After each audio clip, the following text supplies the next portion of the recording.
Good morning, Grand Rising, everybody. This is day 2 of the Poo Poo Chronicles. Um, I know, I know. Uh, but I'm starting off today um, talking about how families, uh, mostly the black and brown community of families, that hide pedophiles within their family. So I'm having a conversation. Name will be disclosed. I'm not saying, in other words, I'm not saying the person's name, but I was having a conversation with a person, male, female, it, them, don't care, and me and this person were talking about what I was going through over the weekend, and this person disclosed the story, you know, with me. And it's funny how females, males, it doesn't matter. It doesn't, it's like, how can family members call the person that's getting sexually assaulted fast? That's the part that, kind of messes me up, because when I told her my story, and my story is a lot of my cousins was touching on me, like sexually assaulting me. And in my family, it was males and females that was sexually assaulting me in my family. Now, the part that kind of messes me up in the head is because it's like a lot of families go through that. So in my family, they will call me fast, they called me promiscuous, they, just they had everything. Like, basically, I was the problem. I was the problem because I was doing everything and I was initiating it, and I was the problem, okay? Not the fact that my grandmother, who passed away, God rest her soul, married the pedophile that not only molested me but molested my daughter, who came from rape. So, I was telling her my story, him, them, my story, and me and this person, you know, we had a conversation, and the person was like, "Man, girl, that happened to me too." And I'm like, wow. And then the person proceeds to tell me how their cousin, and that cousin makes her, him, them uncomfortable. Um, yeah, I'm really trying to keep this person's identity under control. But yeah, so my $1 million question is, what's up with the family from back in the day? Like, why are we so afraid? Well, I don't know why I said we. Them. I don't know why they are so afraid to put these pedophiles and rapists that's within the family under the jail. Why make the sexual assault victim or the rape victim, the problem? Cuz now that we, the rape victims, sexual assault victims, are older, we're really not taking nobody's shit. And these families wondering why we acting funny and why we move in some type of way. You mean? Like, yeah. You want to know why we acting funny? Why we move? Because you protect the pedophiles. You protect the rapists. You protect, the people that hurt the females or males in this family. Because the reason why I say females or males, because some of the males in my family have been touched on too. And then they go do it to a younger cousin. There's no way you can't tell me that the male cousins that was touching on me, sticking their manhood, their penis inside of me, dog, while I'm at the age of 4 years old, that these people are protected. How are they protected, but we, the ones that went through that trauma, is the problem? So imagine me, a 4-year-old, just running around like, take me, take me, take me. I want it, I want it. Like, what 4-year-old runs around, telling grown ass men, like, this pussy is yours, come get it? I've never seen a 4-year-old do no shit like that. I've never seen a 3-year-old do no shit like that. And I started getting molested at 3. I remember the shit at 4. So, please, it's just sickening to me that, and my research, because the person that I spoke to was born the same year that I was born. That person was born in 86, just like me. And my research, sorry y'all, I got some in my eye, I'm just rubbing my eye. So the research that I've done, it's a lot of people in the 80s. I want to say from 1980 until 1989, that those particular kids have been molested, have been raped, and have been called the problem because the person that did that shit to them got protected by the rest of the family. So it's just like, at the end of the day, it makes me so fucking mad, because it's like, why do that to us? What was the purpose? What was the purpose of doing that to us? Like, my bad, y'all. I'm still rubbing my damn eye because there's something really in that bitch. But, it's like, bruh. Whew. Okay, I think I got it out because I don't feel nothing. Okay, so anyways. It's like, why even do that? Like, why do that? Why protect them? What was the point? Like, I feel like, honestly, deep inside, I feel like that one scene from Cardi B where she's like, what was the reason? What was the fucking reason? Like, that's how angry I am when it comes to a situation like this, because it's like, bro, what is the reason? Like, do y'all not know how traumatizing that is for a kid to go through? Look, let's not add insult to injury. Yeah, I knew the situation in my family, but I trusted my grandmother because I really believe in my heart that this fool had changed. No disrespect to my grandmama, but I'm pretty sure while she dead, she feel like a dumbass. Anyways, so I trusted this old fool to not let the same thing that happened to me happen to my kids. In other words, bitch, this was your chance to change.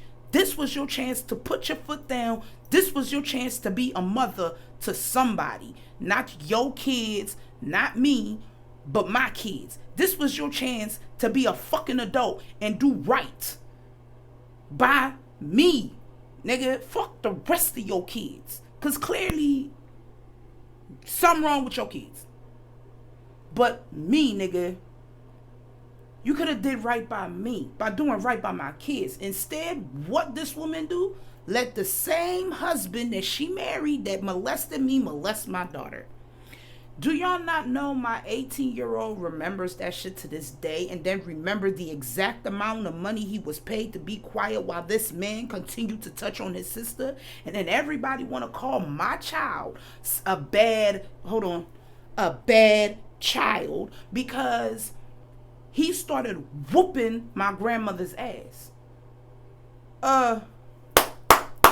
Round of applause to my motherfucking son, because if I was there, I would have been doing the same thing. You would have got jumped. You, woman, would have got jumped, and this man would have got his ass handed to him. It would have been a tag team.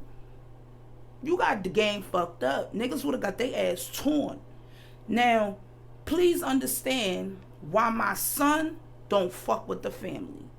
Please understand why I don't fuck with the family. I just don't. Because a lot of things that happen, no one's holding themselves accountable.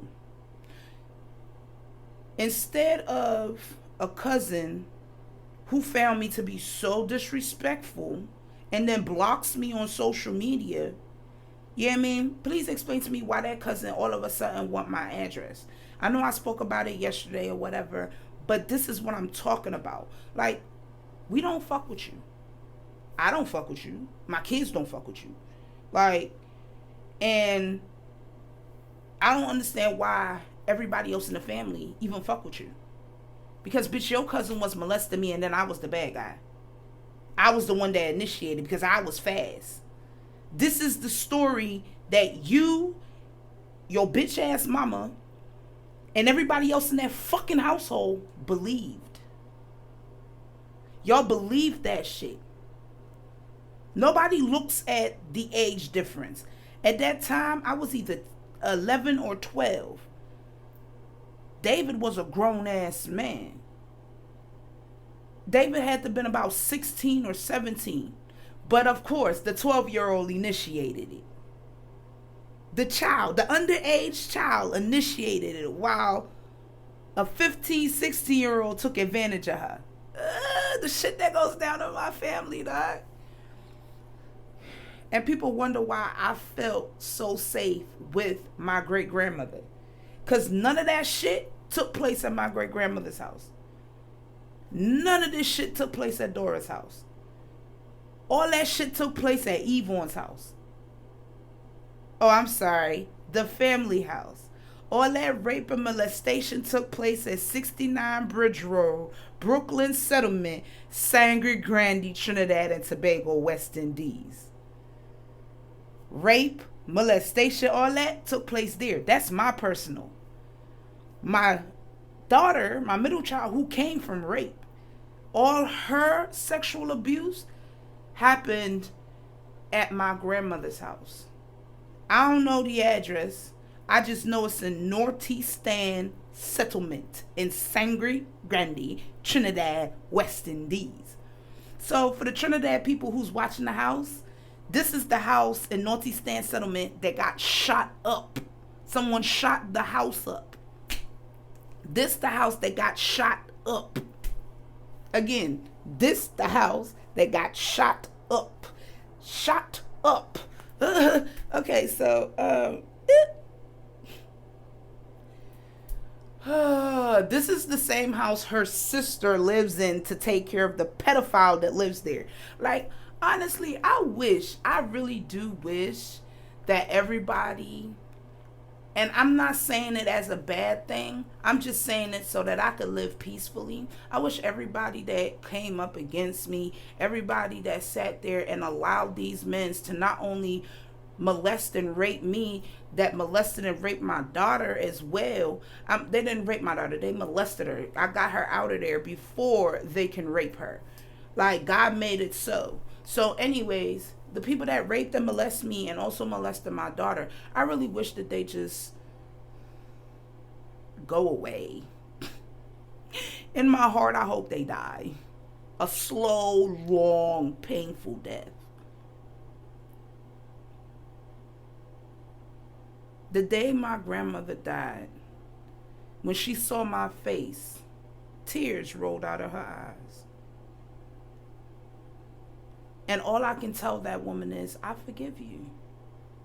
Because I do forgive her. I don't forgive her for the shit she did to me and my daughter. I forgive her because, bitch, this the only peace you fitting to get. This the only peace you fitting to get. Because from what I understand, the choices she made in this life is the reason she got cancer.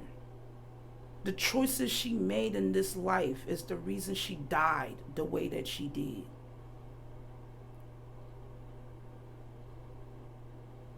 If it wasn't for Mount Hope making the mistake of cutting her open so the cancer could spread everywhere and kill her basically instantly, if Mount Hope didn't make that decision, the consequences of her action, she would have had to suffer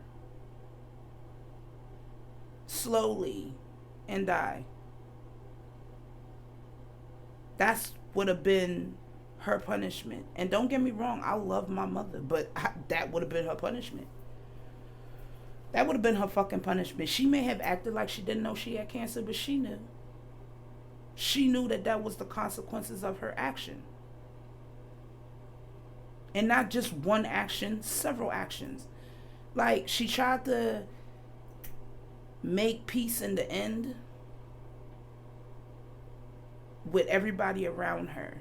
That's why she threw so many parties. That's why she, cooked for so many people. That's why she baked so many cakes, because she tried to make up for it. She tried to make sure her good outweighed her bad. The bad that she did was you didn't believe none of your girls. And me and Amara, which is my middle child, had to been her girls. We were her girls. If you look at all the pictures that she has so many pictures with my two kids, Amori and Amara. Because Amori and Amara was her boyo and Carla. And this is what you let happen to those kids? You bad enough you let it happen to me and you didn't fucking believe me. And mind you, before she died, I checked her on that shit. I was like, Mama, you sat here all my life and called me fast. Was I fast at 3 and 4 years old? She got quiet. What are you talking about? I was like, when Pause is Sheldon. Sheldon is my cousin Vylene's cousin. I mean brother. That's his brother. This is a cousin by marriage. So technically it ain't my cousin, but because of the marriage, it is my cousin. So I was like, you let Pause molest me. Oh, you was fast. I said, Mama, I just said I was between 3 and 4. So you calling me fast between 3 and 4? She got quiet once again. She had nothing to say. I was like, that's the problem that I'm having. It's okay for these men to touch on us and we the problem. She was like, us? I was like, your husband was touching on my daughter. You really think that I'm going to believe if my son remembered the whole incident at the age of 17, he's about to be 18 in August. So the fact that my son remembers the whole fucking incident and other incidents between him and other female cousins, if he can remember all of this, my son ain't no fucking liar, bro. Oh, I need to talk to them kids directly. No, the fuck you don't. You need to stand on what the fuck you did. She got mad. She hung up the phone. She ain't want to talk to me no more. I can have a blessed night, and hung up. Okay, cool. But them tears that came out her eyes on her deathbed,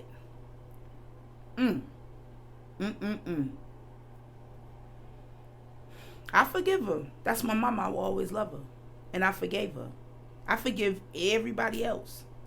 The day that brought me the most joy was when I heard that Pose got gunned down in his own fucking house. In Trinidad, we call it a galerie. In America, y'all call it a front porch. Yeah, he got gunned down in front of his whole family. Made me so fucking happy. That's your karma, bitch. For your kids to have the memory of you being shot up in front of them. For your wife or girlfriend or whoever to have the view of being shot up in front of them. That's your karma. For fucking molesting and touching on a fucking child. And the crazy thing is, this person I spoke to yesterday went through similar shit. Why are these families protecting these pedophiles? Why are these families protecting these rapists? Like, what's the point of protecting them? Not to even add insult to injury, when my daughter came back to the United States, she had crabs. The woman that married the same pedophile that not only touched on me and my child had crabs on his eyelids, like in his eyelashes. It was one day or whatever, I was getting ready to leave Trinidad and he was sleeping and my mama wasn't home, and I walked up on him. I said, in a few days I'll be leaving this country.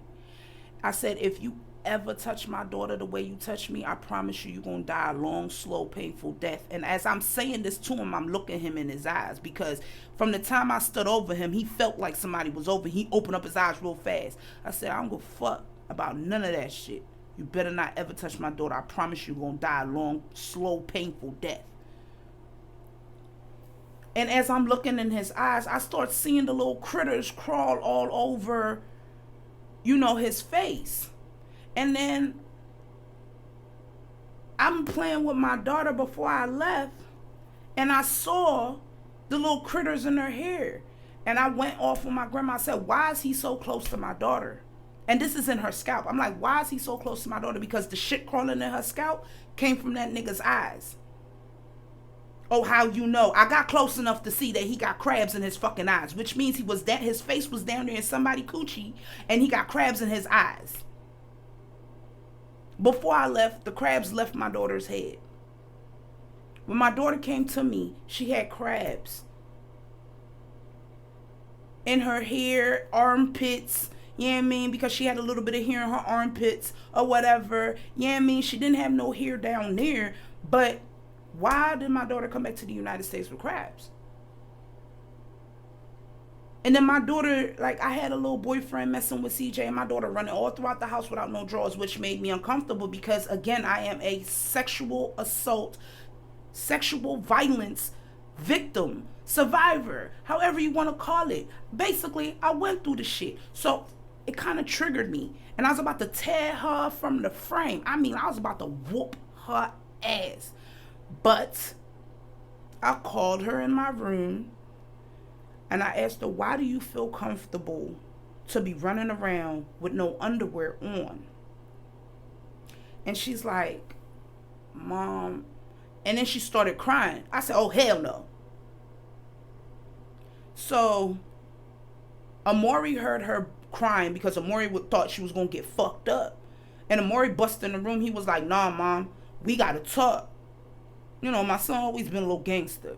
So I shut the door, and CJ is now playing with Amaya because I made Amaya go downstairs, and she ain't want to go. She want to be with her brother and her sister. I was like, CJ, come get Maya. And he came upstairs. He was like, what's going on? I said, I need to talk to my older kids. Can you please watch the younger one?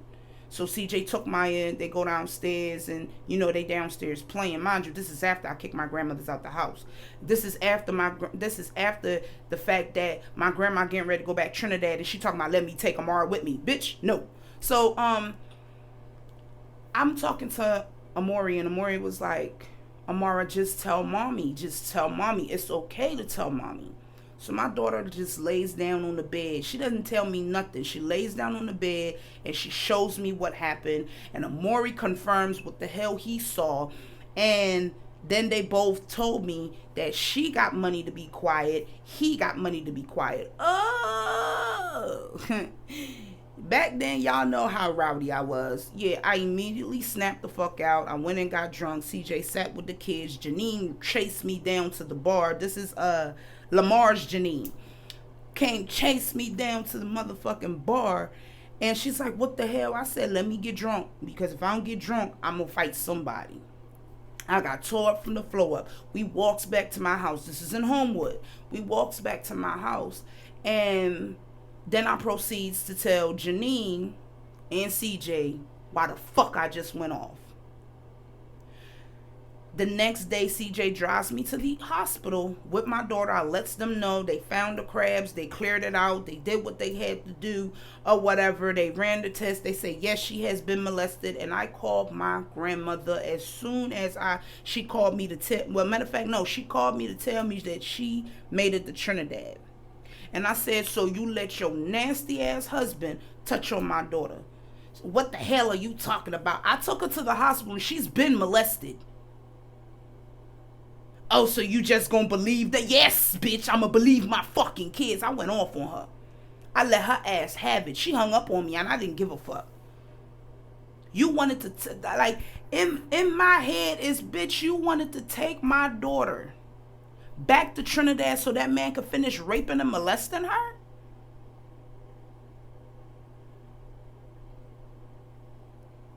It's not that I don't fuck with my family. It's that I don't fuck with my family, bruh. Like, make it make sense. How can any man feel comfortable to be touching on a 3-year-old child?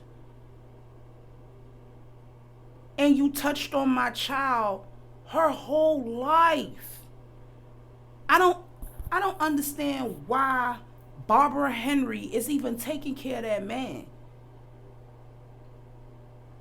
It makes me question, damn, what did Leslie Ann and Trisha really go through as kids growing up?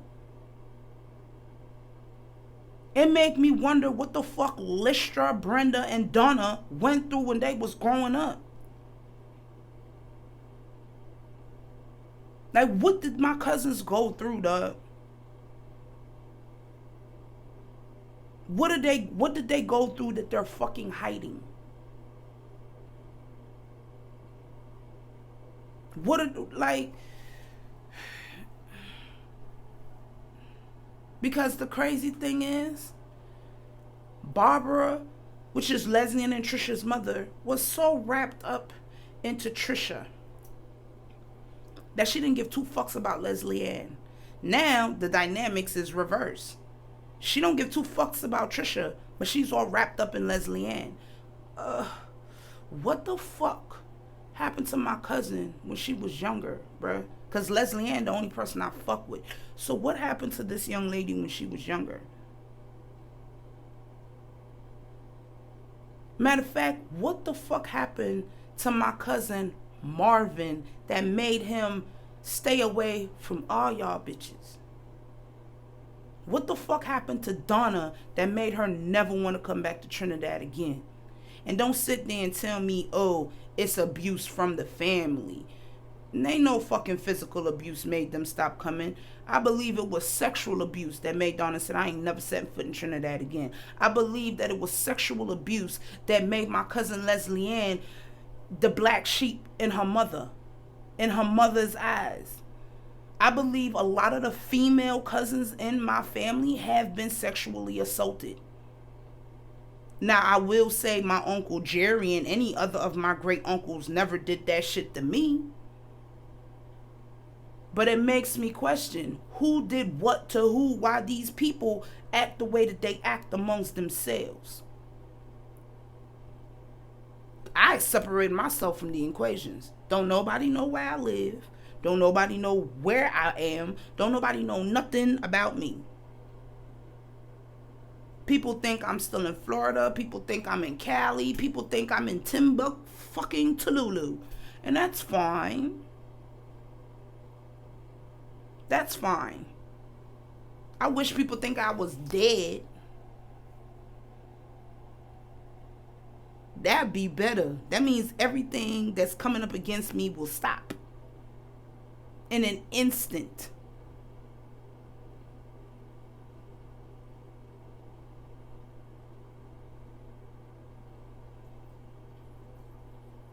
I don't know. I have no freaking clue. I'm just like,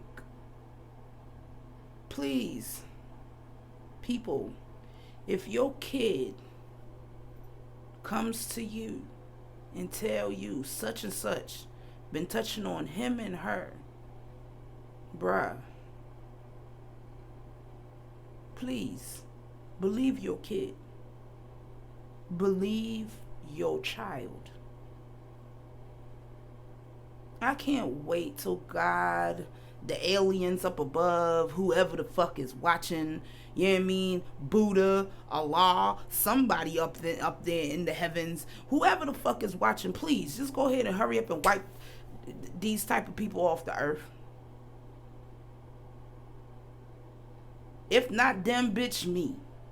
Because I don't want to be on a place like this anyways. In the words of Kevin Gates, I'm so tired of living, so shut up or kill me. Like, bruh, y'all have no idea. And I'm not saying that because I'm hurt or I need to heal, as other people say, or my mental is they worried about it, all that other shit. I'm not saying that because of that. I'm saying that because, like, this world is so sickening. After talking to people, after doing research, this world is so sickening. These mothers and grandmothers is protecting pedophile. Some of these mothers are selling their kids.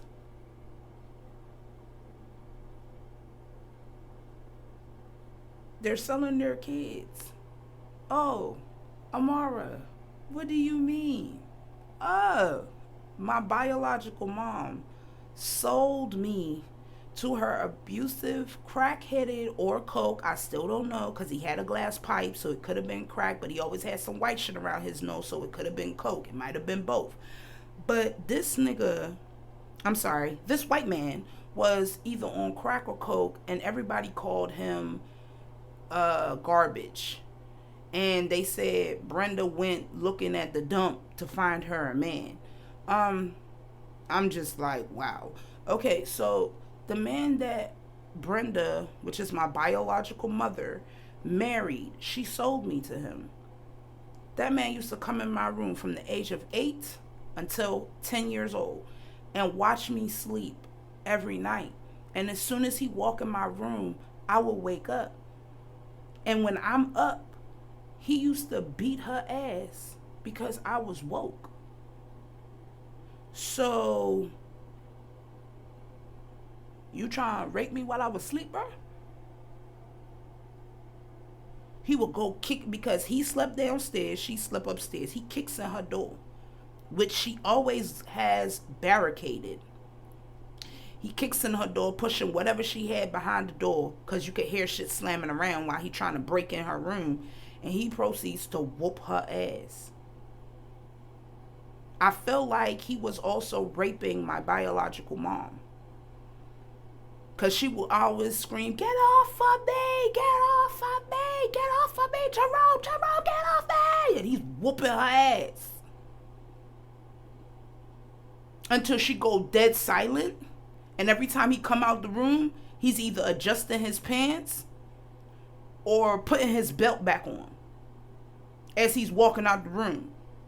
And then he looks in my room where me and his daughters are sleeping, and it give me the dirtiest look ever. To the point where one of his daughters stopped sleeping in the room with me, and she went and go slept in the room with her baby sister. So I was in a whole room by myself on a bunk bed. And I'm on the bottom bunk. When she stopped sleeping in the room, I start sleeping on the top bunk, with the Jason knife under my pillow.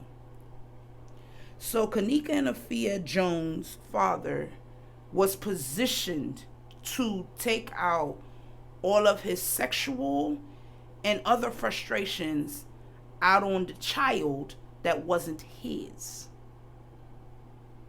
And Brenda Jones was okay with that. Brenda Denise Lewis Jones was okay with that. So please understand, when I tell y'all motherfuckers I have no mother, that my mother died, this is why. Yes, Yvonne was not perfect. Yes, the shit that Yvonne did, she deserved to suffer for it. But that's the only mother I've ever known.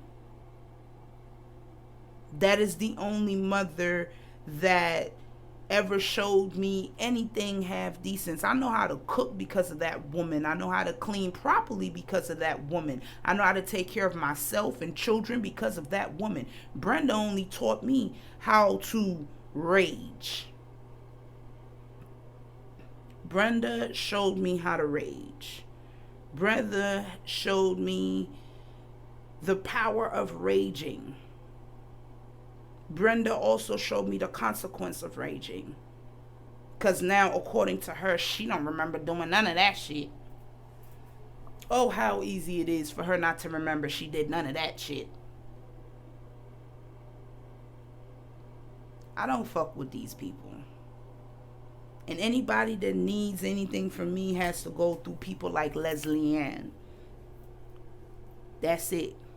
My cousin Kevin added my fake account, Facebook or whatever, so that way that particular Facebook is for wellness check only, meaning I have 4 friends that are on that Facebook that if they can't reach me by phone, that they go on that particular Facebook and be like, hey y'all, because all four of these four people on this Facebook know of each other, and they'll be like, okay y'all, we can't find her, she not picking up the phone, whoop-de-whoop-de-whoop. So they all gonna come up with a game plan to figure out what's going on with me. And that's fine. But my cousin Kevin found that Facebook, and I said to him, I said, hey, congratulations, I heard you got away from those people. And he's playing dumb like, huh, what you talking about? Once I realized that he was playing dumb on that particular Facebook, I knew without a shadow of a doubt that Kevin is still working with those people. Kevin is still working with those people. Bitch, don't. I deleted the whole conversation and then blocked him. Because what you not finna do is watch me. What you not finna do is watch me and then go report. What you not finna do is try to get intel information on me and then go report. I don't fuck with them people. Kevin is a part of the molestation ring. I don't know who was molesting him, but somehow Kevin became sexually attracted to me. And all we did was really look at each other. He looked at me naked, I looked at him naked. That's as far as it goes. He got sexually attracted to me, and it's always been that way. My husband, Brandon, noticed that shit. And I'm like, when we was kids, a lot of kids in the family was getting molested, and me and Kevin kind of bond over that particular trauma.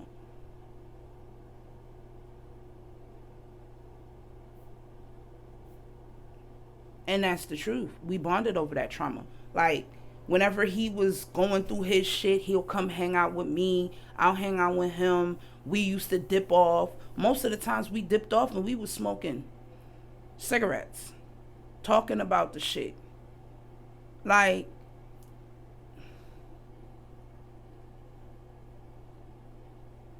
what we gonna do? When shit got too hot after I left Trinidad, Kevin's like, what am I gonna do? Nigga, empty your bank account. He was like, what? I was like, how you think I'm in the States living my best life? Nigga, empty your bank account. And he did, and then he got sent to the United States. Kevin has a very unhealthy relationship with me, and it's sad. Like, there's times that me and Kevin got caught looking at each other naked and shit like that.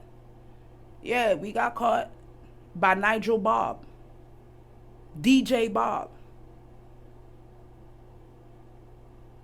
Because Kevin got jealous because Bob was touching on me sexually.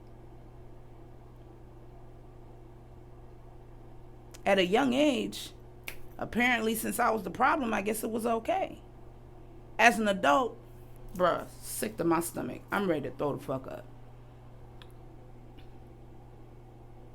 This is what I went through as a child. Since everybody want to talk about what happened with me as a child growing up, how fast I was, and all of this other shit. Everybody want to talk about how fast I was, and everybody want to talk about, you know, the problem I was, but let's really shed light on the problem. Since Nigel Bob, DJ Bob, ran around telling people that me and Kevin was touching on each other as kids. You ain't tell nobody you was touching on me as a kid too? You ain't tell nobody about the bump and grind action that you was doing with me? Underage? You ain't tell nobody that, but you want to tell motherfuckers about me and Kevin, right? You want to tell people about me and Kevin. And let me tell you how much sicker it gets. My cousin Warren caught me and Kevin, and he got jealous because I wasn't stripping down and doing the body observance see or whatever I can't find fucking words. You know what the fuck I mean. But it's funny how Warren got jealous because I wasn't stripping down in front of him. But I stripped down in front of Kevin. How you jealous that you not getting molested, my boy? How you jealous that ain't nobody attacking you sexually? That's what you jealous of, Warren? That's what you was jealous of? Pineapples. But when it was Christopher, David, Pose, them old men that live all in the area that caught me cutting through their yard before or after school and snatched me in their motherfucking house, then gave me hundreds and hundreds of dollars to keep quiet. $200, $300, $400 to keep quiet.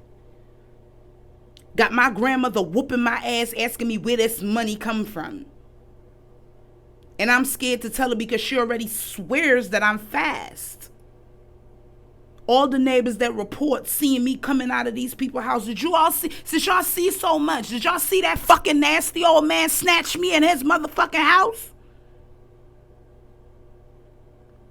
Did y'all see that shit? All them lands that live down there, Cleveland, no land, all them lands. Did y'all see their daddy snatch me in that motherfucking house? Did you see any one of those lands be waiting for me underneath their house and snatch me up under that bitch when the grass was cut? Did you see any one of them niggas push me down in the grass and lay they fucking ass on top of me? Did y'all see that? Since y'all see everything, did y'all see that? And then I'm getting my ass whooped for coming home late from school. Meanwhile, I'm getting raped and sexually assaulted in the bushes. And everybody gave me money so that I could be quiet. And what my dumb ass do? Be quiet. Well, I ain't quiet no more, bitch. And I don't want no money. I'm speaking up. The only person that I felt safe with as a male in that whole area of 69 Bridge Road, Brooklyn settlement was Elwin Mitchell. To the point where I used to hang out at his house all the time. And trust me, that's not a house you want to hang with. They have live animals to the back of their house. That entire house stink. It smelled like shit 24/7, 365. And I do mean shit because they were raising pigs. Last house I wanted to be in. The only house I felt safe in. So I put up with the smell of that whole fucking house just to hang out there. Only house I felt safe in. Ain't nothing ever happened between me and Elwin. Ever.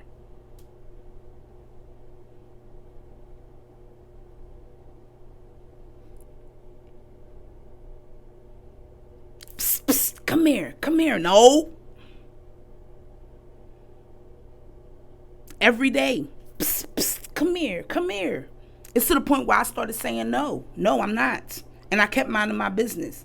And this is what made these men start snatching me up and taking me in their houses anyways. But since all the neighbors in Sangre Grande see me moving so fast, please see. Because when I did started doing my thing, notice where y'all found me. Port of Spain. Arima. Notice where y'all found me. It wasn't nowhere in Sangre Grande. Which means I had to hop in a vehicle of transportation to go to a totally different location.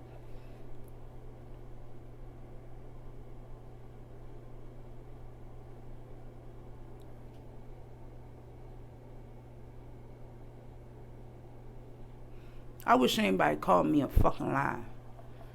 Go ahead. Because I was fast. As a child growing up, I was fast. From the age of 3, I was fast.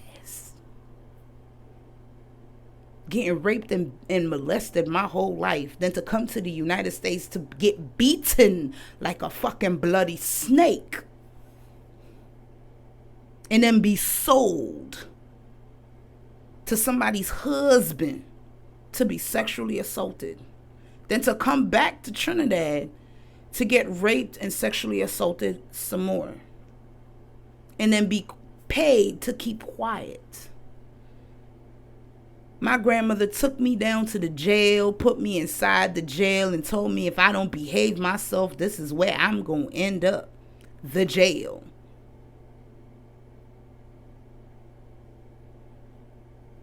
Not, let me go talk to these nasty old men and tell them stay they fucking ass away from my grandchild. But to make me the problem. And y'all wonder why I ain't coming back to Trinidad so soon. Y'all wonder why I won't jump and do shit for family. Y'all wonder why I just don't give a fuck about y'all. Well, now the truth is out. Now the truth is out. Sexual assault, molestation, and rape in the Lewis family is allowed because they protect the motherfucking rapists and pedophiles. And that's why I and my children do not fuck with my family. Have a blessed day.